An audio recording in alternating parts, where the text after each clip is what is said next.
So after the last video where the fuel pump wouldn't even prime, I wasn't sure whether this bike would ever start again.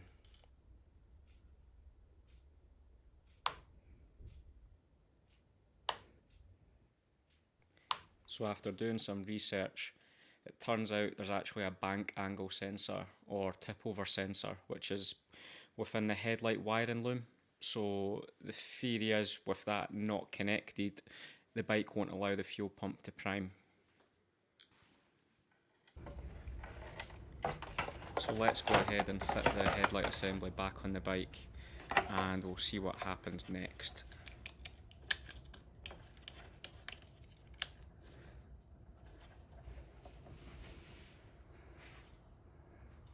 So this is it.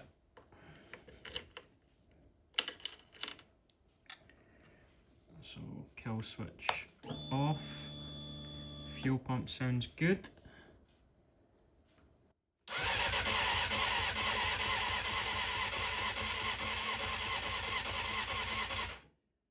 That doesn't sound so good.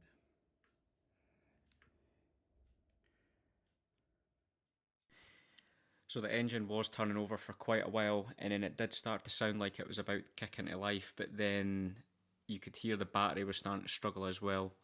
So I stopped and put that back on charge before trying again. We'll see what happens this time.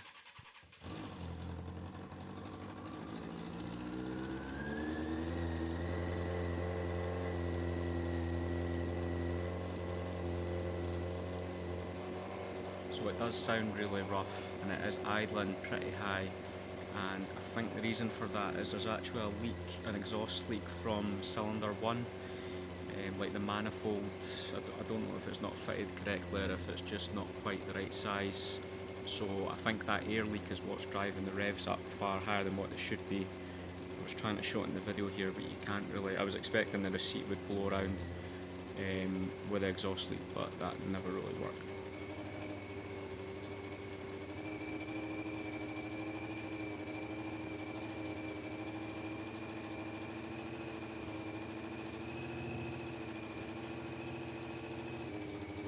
You'll see there where the oil's been leaking out of the stator cover just because it's only got 2 bolts holding it in, so as expected.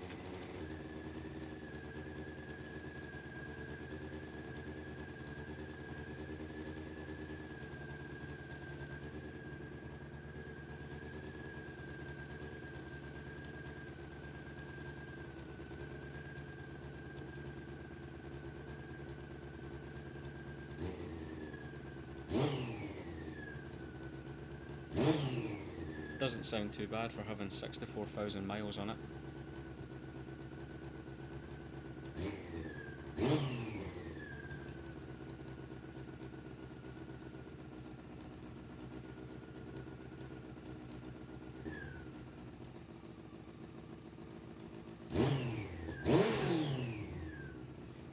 So now just checking, it's definitely running on all 4 cylinders, and you can tell from the temperatures they're all pretty hot. In fact, maybe a bit too hot, as you'll see in a second. I've just burned through my tracksuit top.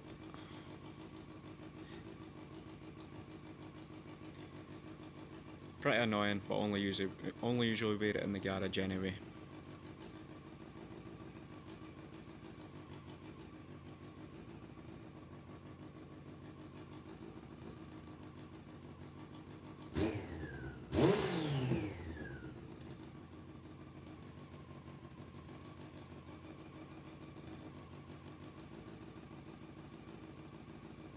So the idle adjustment screw's been turned that far that it's came off the end of the adjustment screw, so it's not actually doing anything at this point. So now that I've established that the engine actually runs, I should be able to sell it and get a pretty good price for it. And it also means from now on I can just start stripping down the bike down to all the individual pieces and start advertising them on eBay, and then eventually I'll get down to the parts that I actually want for my bike, which is mainly the wheels, but they'll probably be the last things that come off, unfortunately.